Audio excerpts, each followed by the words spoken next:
Okay, well, what impacted me the most first, I would say, is what we came here to do. Like I said at the very beginning, it was just the belief system. I believed in this in the first place. That's what I feel caused me to do as well as I have thus far, because in order to really sell something properly or approach it properly, you have to believe in the product or the service or whatever the idea. And so, but this made that much deeper than it was, and just the fellowship, the stories, just getting to talk to people, I believe deepens it that much further, the belief system, and that I think that translates to the presence that you have when you talk to people and the passion that you have in what you're talking about. As far as the actual functional thing that I'm going to do, my commitment was something I really felt like I needed to do anyway. And this hopefully just pushes me to actually doing that, which is planning better. I've always had an issue with planning well, and so I'm going to say that it's basically just making that commitment to plan for an entire week at a time, to not plan for a day at a time. That's what I was doing before, and honestly, planning the morning of the time I was going out. So I think this will give me a better push to not only just have a better day and week, but get out earlier, because I'll know where I'm going and what I'm going to do. Awesome. Thank you.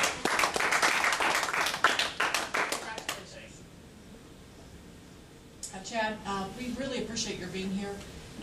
I know that the group learned from your best practices. There are some things that you're trying in the field with technology that others are going to want to model. So thank you for being out there and wanting to do more with the technology, because that's how we're going to be able to be faster, smarter, and to get more members.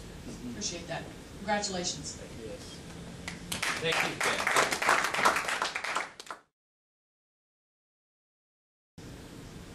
Thanks, Chad. Well, the impact, I think, kept changing from day to day to day. It's kind of interesting. If someone would have come to me 3 years ago and said, "Hey, Rich, 3 years from now you're going to be in Nashville doing training as a new guy," I thought, "Are you kidding me? I just made, $18,000 this month, and I just bought a new house on a golf course." Things change. So, what I've seen with this is an opportunity that you younger folks, don't listen to us old guys, listen to us old guys, but you young guys, really pay attention to this. This is something pretty awesome. The impact that I had, like I say, changed. One of the ones I got yesterday from Michael, my Canadian guy, was we don't have the opportunity we should make it our opportunity to go by any business and not give them the opportunity to see what we're offering them. So, I wish I could have spent more time with some of you guys. Eddie, you just eat and run.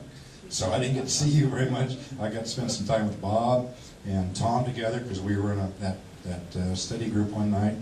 Bill and we met on the bus on the way over here, and you're always late, so I just didn't see you.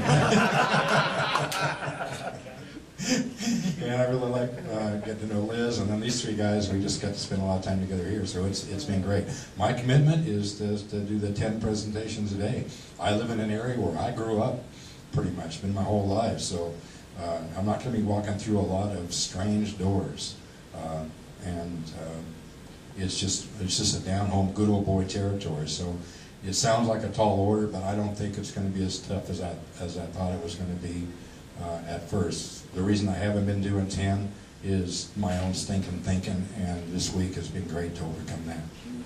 Thank you.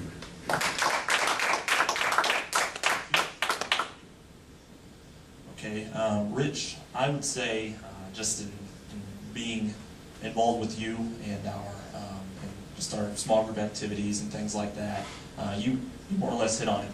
There's wisdom. That's what I get from you, is just life experience and wisdom in general on different issues, and just how you feel about those issues, how you come across talking about those issues. And so I know in my short experience in my life that young fools can become old fools, but I'm glad that hasn't been the case with you.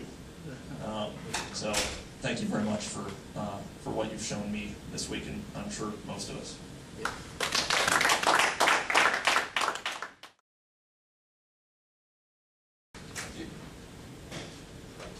Thank you all very very much. It's been a pleasure meeting and working with you, learning with you all. This has been the best class, and I've been doing this for years in the trucking industry. This is by far the best presentation of training that I've ever seen. So, made a lot of nice friends here, and that in itself is a big impact. So, thank you all very much from my heart. Thor was the big impact for me. I'm just going to pick one, and that was it. And I have twin Thors. That's my problem. So we'll defeat him. We will defeat him, and I make that promise. And as far as my commitment goes, I am going to rise 1 full hour earlier every day and get on the street 1 full hour earlier every day. And I believe those best hours in the morning, that is going to help me too, also very much. So, but again, thank you, and best to all of you. Thank you.